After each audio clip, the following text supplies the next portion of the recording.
Today, we're diving into a really interesting leadership model, one that's designed for the, well, kind of chaotic world we live in now. It's called the Compassionate CEO. So, what does that actually mean? Let's get into it. Just think about that for a second. We've got constant change, teams spread all over the globe, and just so much digital noise.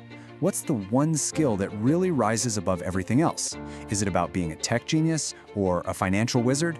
Well, the material we're looking at today suggests it's something way more human. All right, so let's set the stage here. We're talking about what our source calls a new mandate for leaders. It's this idea that to really succeed today, you can't just keep doing things the old way. You need a whole new approach. And the challenge is pretty clear, right? We're living and working in what the source calls a dynamic and challenging digital era. And this isn't just about new gadgets or software. It's about a massive shift in the speed and the complexity of business. It really demands a completely different kind of leader. And this is the proposed answer, the Compassionate CEO. Now, this isn't about just being nice. This is a real strategic leadership model.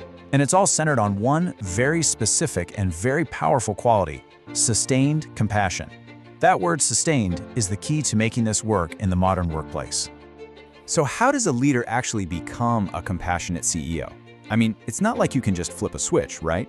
Well, the thinking here is that it requires some deep internal work, a preparation of both the mind and the soul. And check out the language used here. The source says that leaders have to be prepared in terms of their soul and their mind. You know, that's not your typical business school talk. And it really signals that we're talking about a much more holistic, a much deeper approach to leadership. Let's break that down a bit. The mind is all the stuff we usually think of when we talk about leadership. You know, strategy, making decisions, the intellectual side of things. But the soul, that's the core. That's your values, your empathy, your basic humanity. And the big idea here is that you just can't be an effective modern leader unless you develop both of these sides. They have to work together. But let's be real. How do you keep that soul part front and center when you're dealing with the day-to-day pressures of work? You can't just go to a seminar and be magically transformed forever. So the source suggests a really simple but powerful tool to keep that compassionate mindset going. They call it a nudge. It's exactly what it sounds like. A little prompt, a gentle reminder that's designed to keep compassion top of mind. It's not a command or some new rule to follow. It's just a subtle cue that helps reinforce that behavior, even in the middle of a chaotic day. So here's how it actually works. First, you pick the one specific behavior you want to see more of. In this case, it's compassion.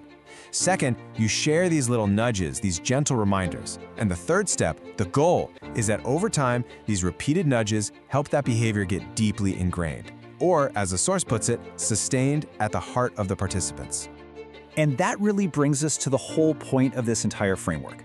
This isn't about a one-off act of kindness.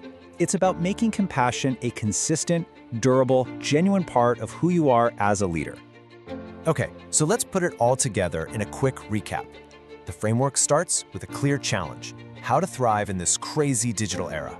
The preparation involves developing both a leader's mind and their soul. The method to make it stick is using simple nudges to reinforce the behavior. And the ultimate goal? To make sure that compassion isn't just a fleeting thing, but something that is truly sustained. Which leaves us with a pretty fascinating question to think about. In a world that's increasingly about AI, automation, and data, could it be that this deeply human quality, compassion, is the one thing that will truly give a leader and their whole organization the ultimate competitive edge? Something to think about.